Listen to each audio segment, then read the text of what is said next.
Welcome to the Manufacturing News Network. We've developed this website and this news network to help manufacturing professionals have the opportunity to stay up to date on what's going on with the coronavirus and how it's impacting manufacturers. We have a ton of information available on the general site, again, Manufacturing News Network, but we've developed a subscription program that will also allow you to get even more information.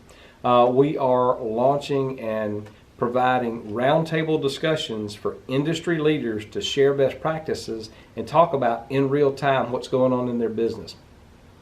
Information is power, but the application of that information is really what will make a big difference for manufacturers to have success and be able to pull through some of these tough times. So I'd encourage you to subscribe to the Manufacturing News Network. It is for Georgia Manufacturing Alliance members. It's $9.95 per month per person. And for non-GMA members, it's $19.95 a month. And again, this will allow you access and allow you to plug into all of the roundtables that we'll be offering throughout the next few months as this coronavirus unfolds. So subscribe today, and if you have any questions, feel free to give us a call at the office at 770-338-0051.